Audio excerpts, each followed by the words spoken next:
Hi, welcome to the Indie Wine Podcast. My name is Matt Wood, and this is episode 68. I recently spoke with Bryan Green of Fontaine. Fontaine is a newish glassware line designed by Bryan with help from winemakers, sommeliers, and some enthusiasts. We discussed their first product, a stemmed spirits glass, and the design process for a universal wine glass that he makes. It was all super interesting to me. A quick reminder that there's a Patreon at patreon.com/indiewinepodcast. The link is in the show notes also. Any amount to help me keep telling wine stories ad-free and available for everyone is appreciated. Telling a friend is a great way to help out also. Here we go. You started with a whiskey glass design. What was kind of your impetus for getting into designing glasses? Yeah, so that spirits glass was the first thing. And I went about that because there wasn't any fine wine or fine stemware in the sort of wine sort of sphere for spirits. They're the European handmade, like ultralight premium glassware. Everybody in the wine world is familiar with it. It's around Michelin restaurants, it's in wineries and everything. And it's, developed a fan base, over, a good chunk of years, and it's become normalized and looked at as a way to elevate, great pours and something that's, goes beyond just pure form. There's also, a very purposeful intention behind the function of the glass. And so spirits was my first calling into the alcohol world. Okay. It was my jumping off point, really. Back in college, my girlfriend at the time, her family was really into, craft beer. They were sort of like the early adopters, back in early noughts and late 90s of craft beer. Her dad had, hundreds and hundreds and hundreds of bottles of craft beer before it really like sort of came into the zeitgeist and everything. So, so I got introduced from, a very early age, and then fell in love with whiskey right away. So my first pour was Balvenie 14 year, and that's a pretty high bar of whiskey to jump in on. So from there, fell in love with that. Thought that was really exciting. That's kind of like a little bit of a sweeter whiskey. So then jumped in and wanted something a little bit spicier, and it was just a rabbit hole that I thought on super quick, and then that was always that was my passion, for a good chunk of years. And after I got out of college and had a job and started making some money and can afford to go to nicer restaurants, nicer Michelin starred spots with tasting menus and good wine and good beverage lists.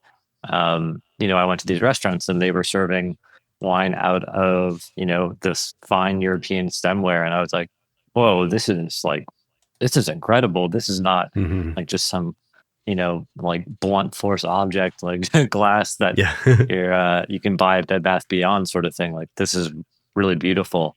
And I was looking around for that comparative glassware for spirits, and it really didn't exist at all. I've been drinking wine and whiskey for almost 15 years now, 2 decades now basically. And I had been looking for that spirits glass for a decade plus, trying to find that glass. And in today's world, to not have to have something that doesn't exist in the market is really shocking, right? There's something for everything, and it takes a little bit of Googling sometimes, but you rarely ever come across something where you're like, that actually doesn't exist. And then you have to ask yourself, like, oh, well, why doesn't that exist? Like, is this just some extremely weird thing that only I want? So that always kind of just tumbled in the back of my head. I I always wanted that stemware for spirits. And unfortunately for me, glassware is not something that you can just hobby into at home, or Right. you can't pull out a hammer and nails and just bang away at this thing. It's it's a true artistic pursuit, and you do need to have actual talent and skill to blow glassware. And so it was never something that I thought, oh, like, let me start it at home and see if this is something, I can kind of do like on the side piecemeal, right? And so that was sort of the reason. It just took me, 10 years to end up doing it. And then, like, I have furniture at home and stuff that I've built. So I've always been sort of a Okay. crafty person, but the barrier to entry for glassware was just so much higher. It's Yeah. not something that you're just doing every day, right? Yeah, it's not a garage type pursuit. Exactly. And then COVID came around, and like everybody else, I just went a little crazy and thought, what the best time is to start a ridiculously complex international business requiring true skill set from Europe. Glassware. Let's do that now. So yeah, picked the absolute worst time to start this project, but on the flip side, I did have tons of time. So Yeah, could yeah, that dedicate was some hours to it. exactly. So that was really the impetus to starting the glassware business, and at least starting with the spirits glass. So some of the issues you were trying to solve with the spirits glass were kind of I guess, one, having the stem to kind of keep the spirit just regulated at its temperature, not warming it, and Exactly. fingerprints, Yeah. and So just the lightness, I guess, also probably the rim and stuff. exactly. So, the stem functions in the same way that, you like a stem for wine. So there is the aesthetic quality. You're avoiding fingerprints and smudges on glassware. Traditionally with whiskey glasses, you have the small, like, little clean cairns that you find in a lot of bars. Even more traditionally, you just have normal rocks glasses. And any glass that you're just touching directly, you're of course going to have this, aesthetic quality, at least over the course of drinking, where it just gets smudgy. So that's sort of a, one element.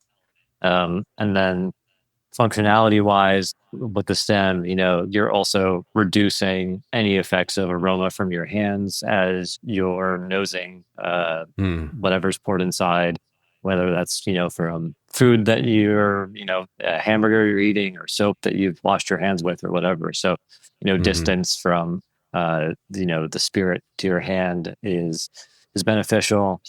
And yeah, temperature control is also a thing. A little bit less so with whiskey, and compared to wine, where you might have like a white wine or something that you don't want really warmed up, which will be affected dramatically by holding it with your hands.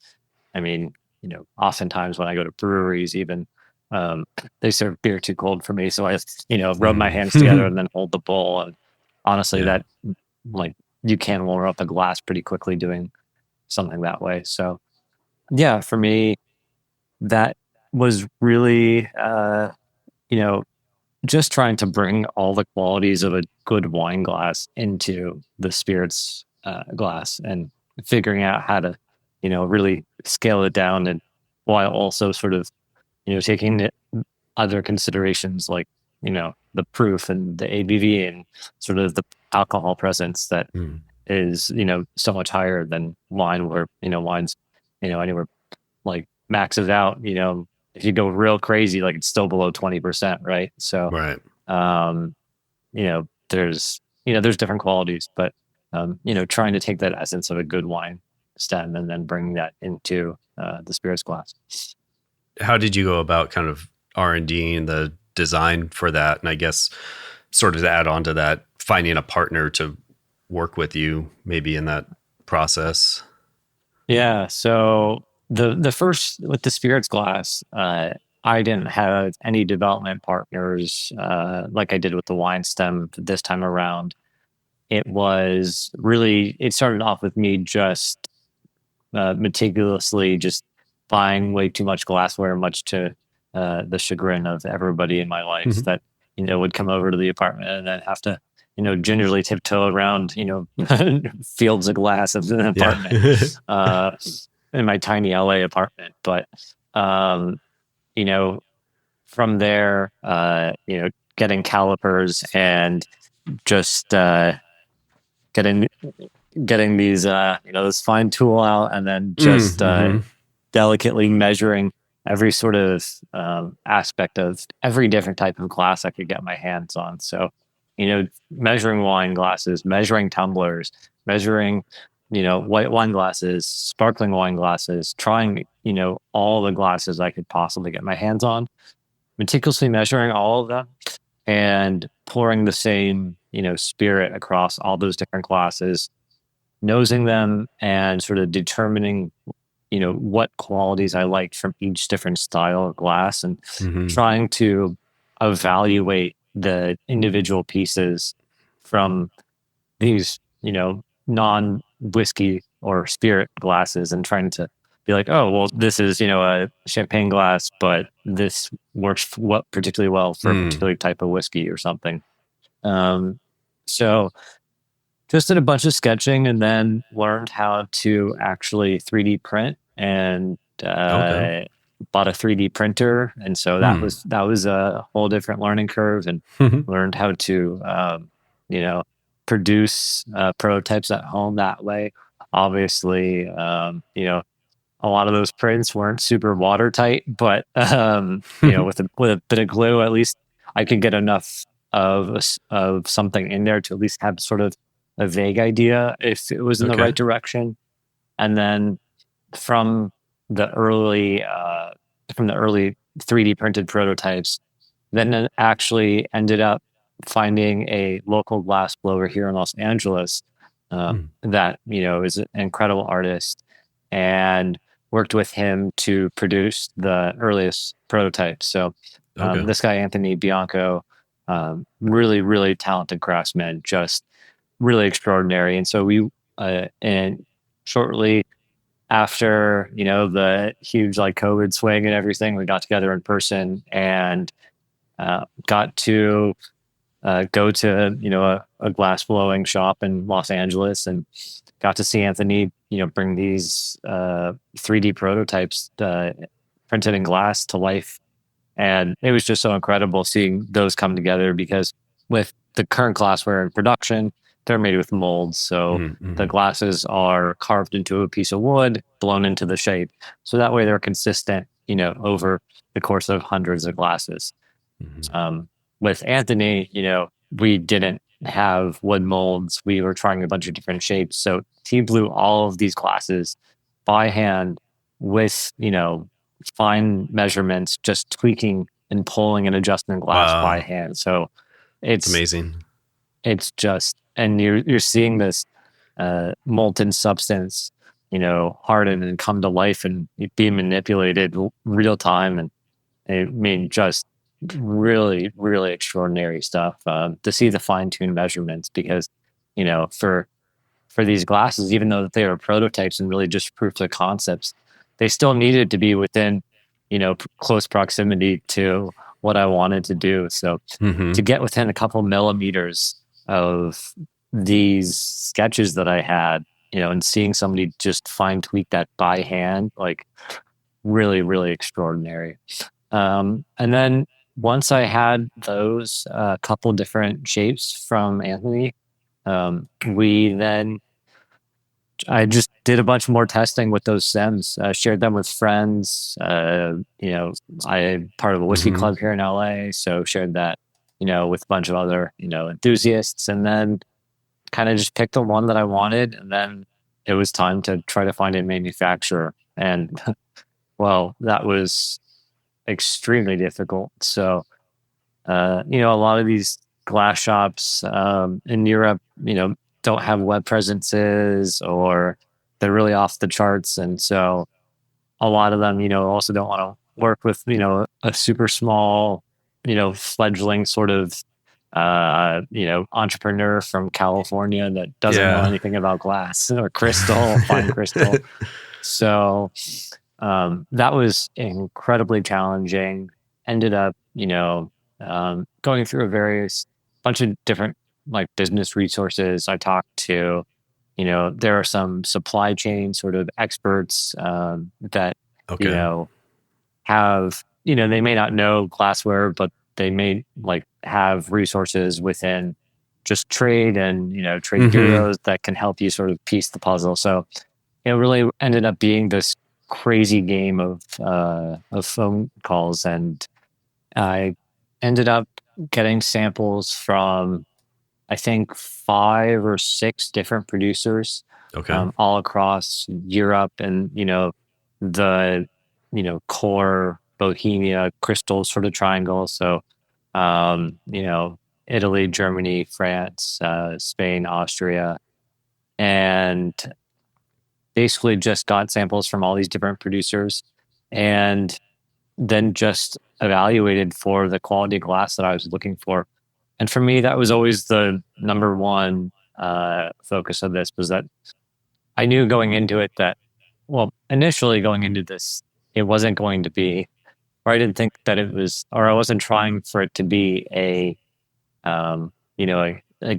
get rich quick sort of scheme. I wasn't trying to make it my full time business. Mm-hmm. I just wanted to pursue this really weird niche interest of mine. So Mm-hmm. because I wasn't looking at it from a mass market perspective, it was truly all about quality. It wasn't about, let me try to find a great glass, but then like also, do it at a budget price point so like everybody can get their hands on it and I can turn it into this big business. It was really like, I'm not going to go to China and find like a budget producer. I want to go to Europe and find the highest quality glass I can make. So Mm-hmm. yeah, with those producers then got, 5 or 6 different samples, and some were not good, some were good. And then the producer that I landed on ended up, you know, being far and away the best. And it wasn't even a decision for me as to who I was going to go with. Uh, the downside to that also was that there was a very notable price difference in terms of Okay. the product. But Mm-hmm. again, because I wasn't looking at it from a budget perspective, I was just looking at it from this weird niche sort of thing. I was like, well, okay, sure, I'll pay more money because this is exactly what I want. But Mm-hmm. from a business perspective, as I would later learn, actually maybe not the wisest decision. Okay. So but it all came together, and just really interesting learning opportunity, right? Yeah, for sure. And so I guess the response to the spirits glass was good enough to allow you to then go ahead and make a wine glass also, or you just Yeah. decided to relive the experience again. No, if anything, I did not want to relive the experience. But I mean, it was fun, but just so much painstaking work. Fortunately, I already had a supplier lined up for the wine glasses. But yeah, the spirit stems were were received extremely well, and I just felt so fortunate for that. And interestingly enough, it was really the wine community that connected with the spirits glass.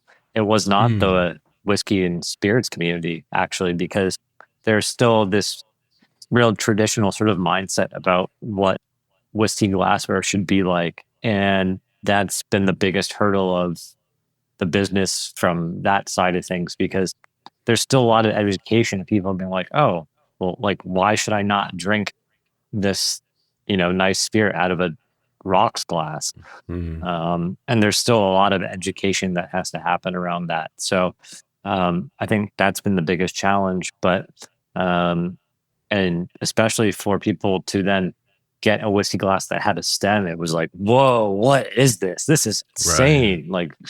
Oh, this is like such a dainty like piece of glassware. And that was like a lot of Mhm. resistance, where it was like, Okay. well, you also use like ultralight fine stemware for wine, like, and like men drink from those glasses and love them too. It's like, why does that not work for whiskey? But it was the wine community, getting back to your question, that really resonated with the spirit stemware.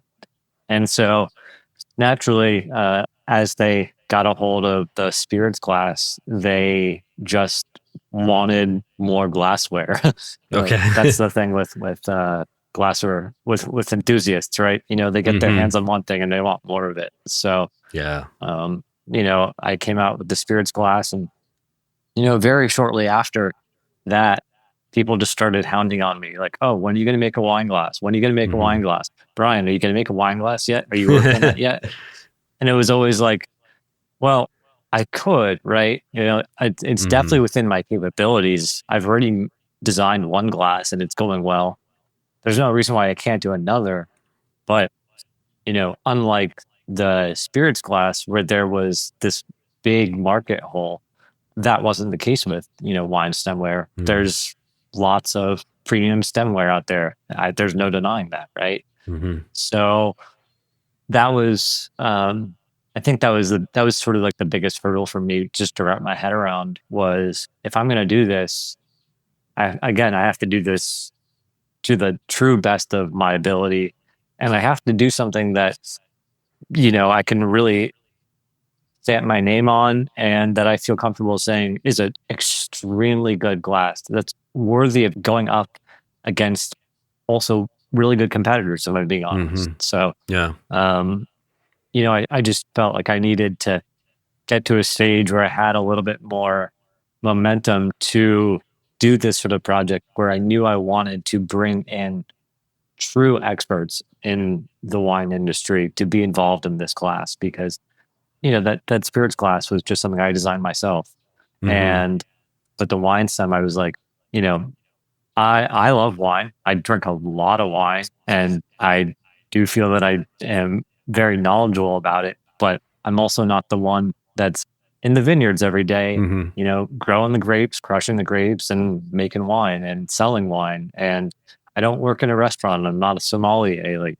So, um, there were all these additional considerations, and I really wanted all of those experts to be involved in the development of this. And so that was the biggest hurdle, was just, can I even get these people involved in this project? And then if I could do that, that's when I knew I could go ahead and kick it off. And so that was really the turning point, was once I had sort of developed this community and, built these relationships to actually get these people involved. And so that was the turning point. Yeah, it seems like you have a pretty wide range of sommeliers and wineries, and wineries that are making a lot of different styles of wines, which for a universal glass has to be an important consideration. Of course. Yeah. I mean, I could, theoretically just draw a shape on some paper and be like, oh, this is a glass that I like. It works for me. It works for my style, what I drink every day. But, can you really truly call that universal? I don't think so. So, yeah, I enlisted, a bunch of wineries from, California, folks like Matthias and Napa and Dragonet and Santa Barbara, and to, wineries in France like Belsier in Bordeaux, Lagrange also in Bordeaux, Vieux Telegraph. There's a really incredible Burgundy producer that I can't name that was involved, but everybody knows who they are. Riesling, Herman Luda is producing some really incredible Rieslings in Germany, Sandroni and Italy. So, Tyrrells in Australia. So really trying to cover, a very broad range of, styles and grapes. And obviously, there's, hundreds of wines out there and hundreds of grape varietals, but, at least trying to cover the core of, what 90% of people are drinking, on a daily basis. And, having these wineries involved really just gave me the assurance that that the development of the glass would be correct, because we ended up doing four or five different rounds of prototyping, Okay. and each round had a couple different classes involved. So, I mean, you probably read that in the Wine Berserkers posting, but yeah, basically, uh, just broke down the glass into different components of the shape. So everything Mm-hmm. from the width of the glass to the volume of the glass to the opening of the rim, all these little components, dialing in each element. And so each round of prototyping focused on sort of the largest and smallest size potential for that specific category that we were testing for. Okay. And then each partner got these prototypes and then filled out like a 25 question survey, which is Wow. just, Okay. Yeah. and, in hindsight, it'd be like, oh my God, I can't believe people actually took the time to do this. But a very complex, like detailed survey Yeah. asking them Okay. to break down each glass and what they thought about each glass and how that performed compared to their expectations and hopes for how the glass represented the style of wine that they were making. And so through all of this collective feedback was really able to fine tune and dial in a lot of various really professional feedback and into the shape of the glass. And so that process, took about 10 months, and yeah, had the wineries involved, had hospitality partners involved too, because Mm-hmm. I wanted consideration for, how it would work in a restaurant setting, right? Because that's where these glasses are going to end up in a lot of cases. And so wanted to make sure that they look good in a table setting, Mm-hmm. for tasting pours. That was a consideration for a lot of sommeliers, was that, in their tasting menus, they pour, they do tasting pours, and obviously tasting pours are not full glasses, because if you're going to do, you know, six tasting pours, and you do Mm-hmm. full pours, you're going to get somebody completely Yeah. wasted over the course Yeah. of the evening. So you naturally have to do a smaller pour. But with a lot of glasses, if you do a smaller pour, there's a visual quality and aesthetic quality where that pour in glass will Mm. look kind of skimpy. And Mm-hmm. that's not the case. It's a fair pour, but there's just a sort of interpretation, a basic sort of aesthetic viewpoint where you're like, oh, I actually didn't get that much wine. Yeah. So, trying to really encompass as much feedback into this as possible. And yeah, that took about 10 months and a lot of prototyping. Yeah. It sounds like it. So, what made you, I guess, want to start the prototyping that way, kind of with the minimum to maximum of each versus starting from like maybe an ISO glass and tweaking from there or something like that? Sure. So, since I already had the spirits glass, I still wanted a glass that uh, sort of had the same general aesthetic viewpoint of, Mm-hmm. so that way the glasses, are visually in the same family. So I knew I wanted to start there.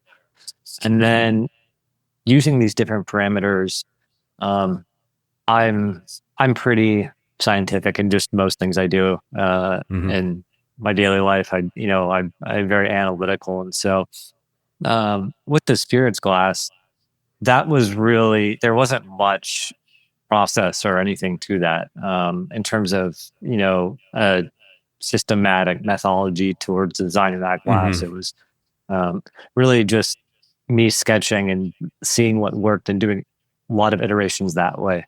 But I took the learnings from that class and realized that that I could fine tune that sort of education process.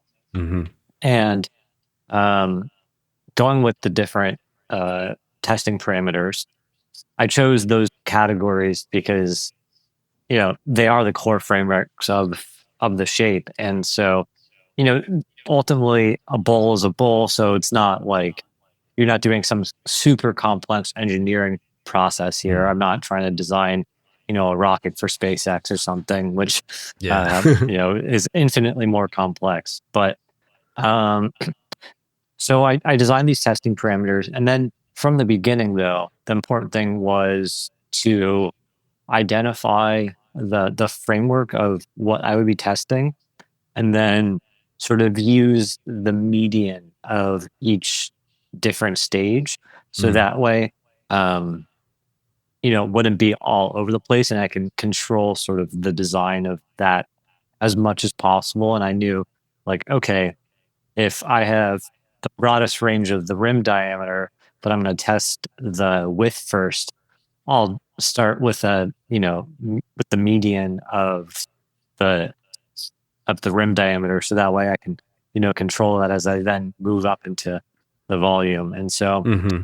the first several rounds of prototyping were all for these individual parameters, and then the last round of prototyping was just sort of a wild experiment of just like Okay. what, based off of all the numbers that I've sort of accumulated over the course of this testing process, what happens if I just sort of disregard those Mm-hmm. and just try something completely different, and just to validate that research process and that prototyping process was actually a valid testing source, Mm-hmm. or a valid way to actually build the glass.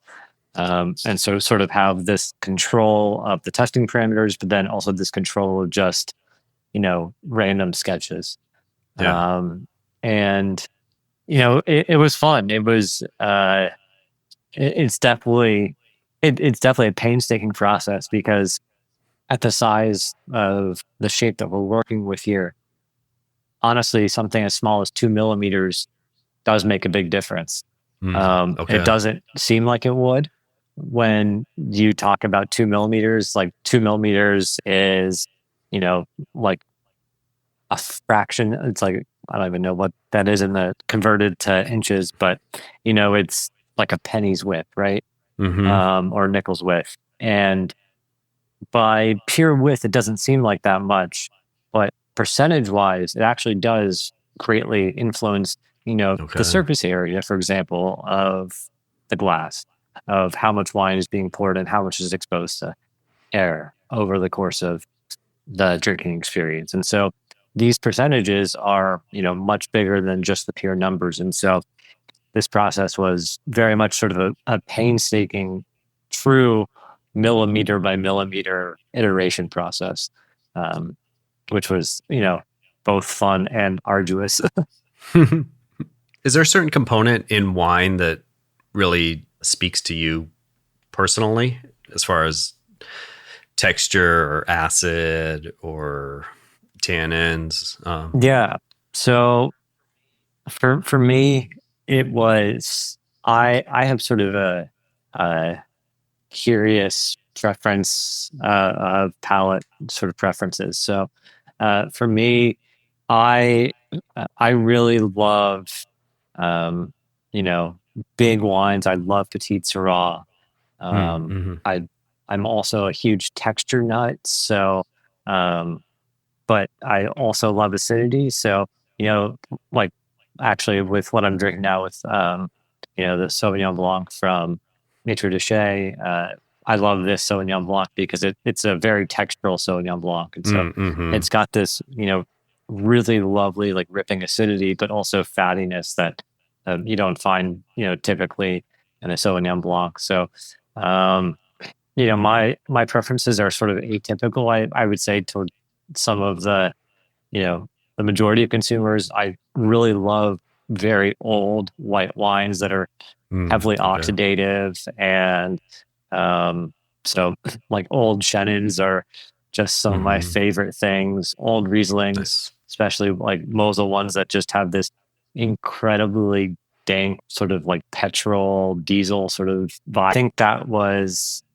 really cool, was just understanding really the extreme differences in wine, but also a lot of the commonalities that are shared even across, different styles, different varietals, seeing um, how different tannins work across the palate, and sort of seeing similarities between tannins in certain wines that you wouldn't necessarily might have noticed unless you were tasting them like side by side.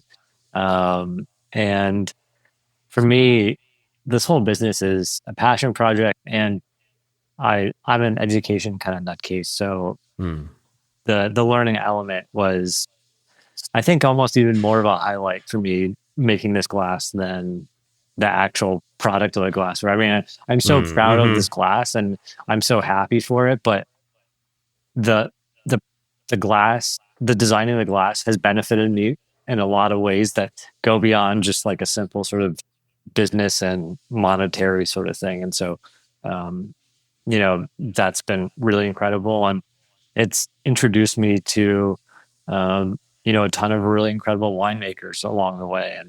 And again, just being able to talk to them and, you know, have just, again, a level of access to knowledge that is accessible. And you can get it, but it's, you got to go to the wineries. You gotta be on the ground in these places, and you can do as much reading as possible.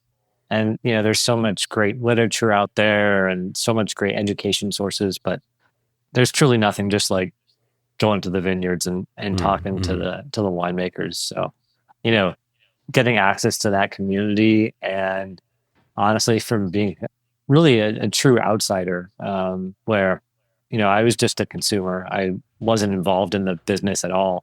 Um, you know, to now being, kind of maybe not on the outside, or on the inside, but I'm at least within the sphere, right? So Yeah, yeah. it's been very cool and very educational. Who have you found your customer to be generally? End consumers, or working in tasting rooms and restaurants? So it's been a pretty good mix of both with the first run of the wine stemware and over the years with the spirit stemware. It's a pretty even split, honestly, between the hospitality side and the consumer side. On the consumer side, you know, selling direct through the website, I'm doing the whole e-commerce thing, which is fun. So, um, that's been a real learning process as well, just trying to figure out the logistics and fulfillment for smaller consumer orders, because that's actually tougher than fulfilling like larger hospitality orders, because Okay. dealing with like 1 or 2 unit sales kind of thing is a little trickier. So yeah, a good portion has been the direct to consumer side, and then the hospitality side has also just been really awesome. Working with, for the spirits glass, working with some really great distilleries like Willet in Kentucky has been really cool. And then a lot of, Michelin starred restaurants that are looking for that, extra tier of glassware, that are looking for more of a point of difference in sort of their experience for their customers. So working with a wide range of Michelin restaurants, from Providence here in LA, which was actually somewhat shockingly my first hospitality customer. We're talking Okay. about one of Wow, nice. the greatest restaurants in Los Angeles, one of the greatest seafood restaurants in the country. Like, they were actually the first hospitality customer, and have just been fantastic supporters, uh, literally since day one, which is just mind blowing. To again, just really great partners in New York, like Atomix, and then also have started expanding overseas. So, we have fulfillment in the UK now, which is great. Working with restaurants in London and in Edinburgh and Glasgow. So, Michelin star restaurants over there. And then now, as of what is today? The 14th. So as of 3 weeks ago, um, just opened up our fulfillment from Europe. So Oh, awesome. the EU will be getting inventory within the next couple months, and I will be able to fulfill EU orders by the beginning of next year. So it's been, yeah, a global sort of sales process for both retail and hospitality. And now with the wine stems, have already started working with some new wineries to bring in the glassware. So one of the first partners outside of the testing folks that I've been working with Mm-hmm. is Booker in Okay. Paso. Mm-hmm. So really happy to have them on board. Again, just a Nice. producer that's just uber focused on quality and just a really top tier customer experience. So the I think, over the next year or so, as I just kind of balance uh, the forever quandary of inventory and getting all that figured out, will you know build up some of the more larger hospitality accounts. But yeah, I have already been speaking to a bunch of wineries, so hopefully some more of those come to fruition over the next 6-8 months, and we'll see where that goes. But yeah, just trying to kind of hit everything. I'm clearly a crazy person, starting a project like this, and so what started off as supposed to be a side business has now turned into my full-time business, and Okay. I'm, approaching it like it's a full-time business. So, um, yeah, the ambitions are hearty, and I'm trying to sell the glass to literally anyone and everyone that wants it. Besides the universal nature and the design and everything, I guess, is there anything that makes the Fontaine glass unique? Yeah. So, uh, there's a couple things I think that help it stand out. The glass is constructed with a bit of titanium, which actually really does help with the strength and durability of the product. So Okay. they are commercial dishwasher safe. They are a little less prone to breakage. It's still fine stemware and still should be treated like with care, like anything that you love in your life. But they are definitely a little bit more durable. Um, they're a little bit shinier. There's a little more sparkle to them. So they were fract light, Mm. really, really lovely. I think one of the unintended consequences of the design, or not consequences, but one of the unintended benefits of the design, is that I think the glass has a really great table presence. Where if you look at sort of the shadow that the glass casts on the table, and how it just refracts the light of the wine that's inside, I think is really pretty. Mm. That was not a focus of the glass when I was designing it. I wish I Mhm. could claim it was, because that would seem very intentional and very cool. But um, in fact, it was just kind of a happy accident. And so I really love it's just a small thing, but I really do love that.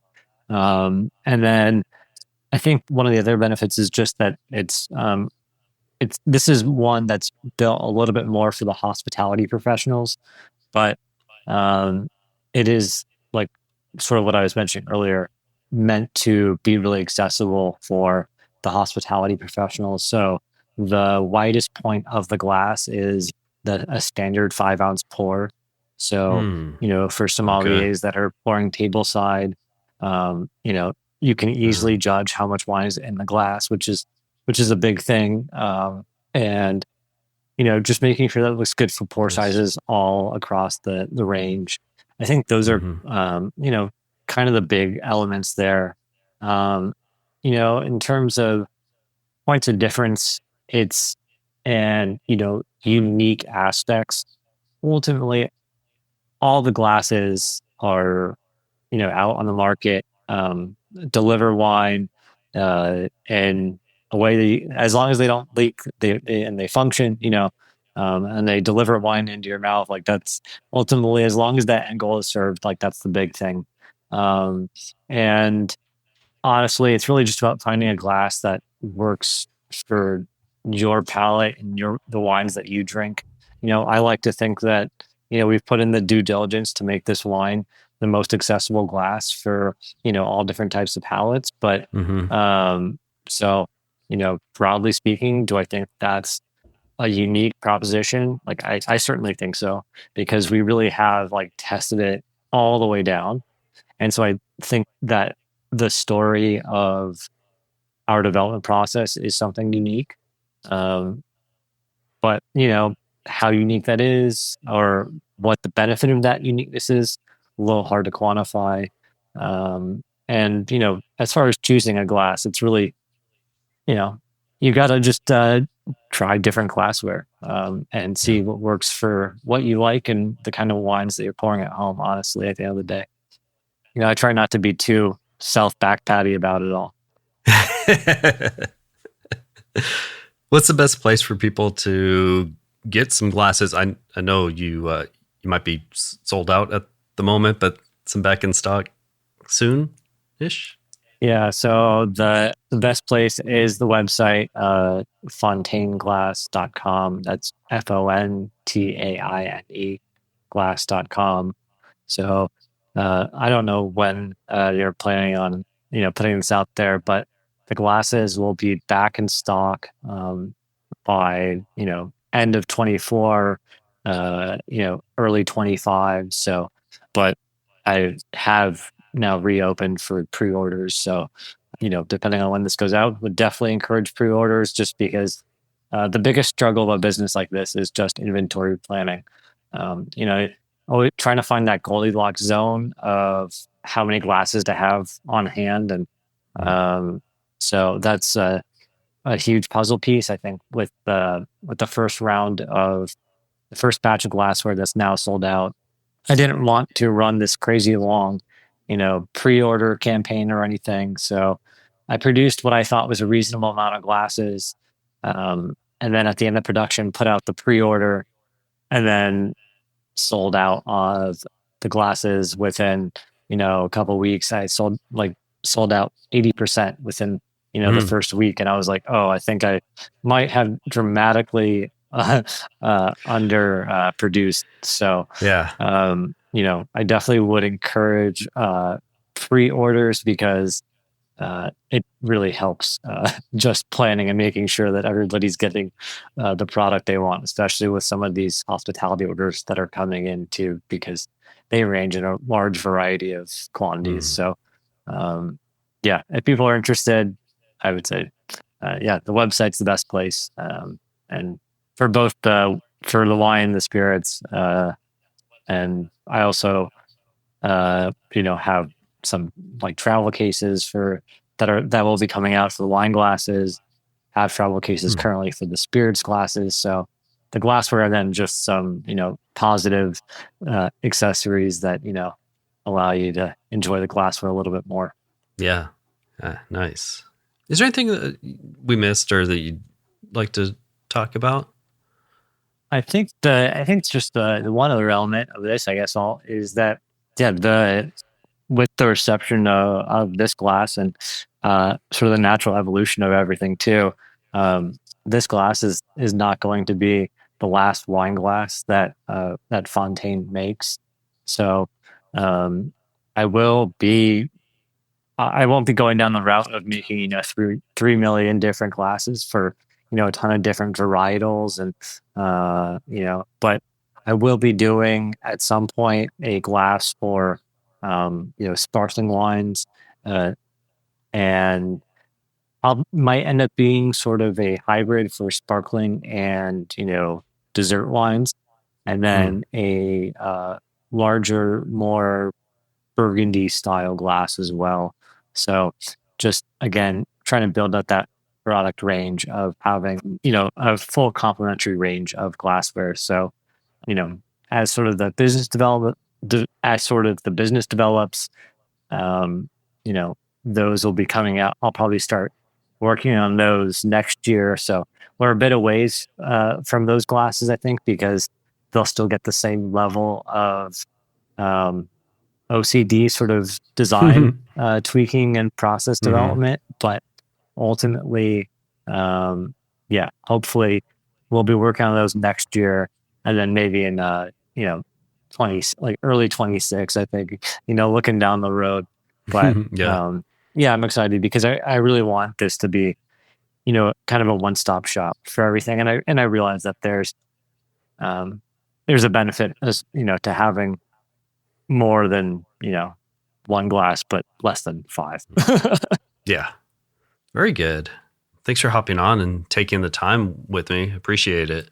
Of course, it's happy to share the story. It's a funny one, and I think it's I hope it's just a little bit of inspiration for anyone listening to just do the things that don't make much sense at the time that you start doing them, but maybe they grow into something that's you know exciting and fun, and you know just helps you pursue what you want to do, because you never know sort of what avenues fun hobbies will lead you down. It's a wild ride. Thanks for listening to my conversation with Bryan. Wine glass design is really not my wheelhouse, so it's very cool to hear how he went about the design process. I've been enjoying the glasses with a wide variety of wines too, some Zins and field blends, Mataro, Syrah, a white blend, some Vermentino, a Pinot, and a few other wines I've tried from it so far. You can find the glasses at fontaineglass.com or Fontaine Glass on Instagram. You can follow the podcast on wherever you're listening and the Instagram at Indie Wine Podcast. And feel free to email indiewinepodcast@gmail.com with comments, questions, or feedback. If you're enjoying the podcast, I'd love it if you told a friend or wine lover about it and help spread the word. Rating, reviewing, or donating at patreon.com/indiewinepodcast helps too. It all goes to offsetting podcast expenses and allows for more episodes. We'll be back soon with another episode. Have a good one.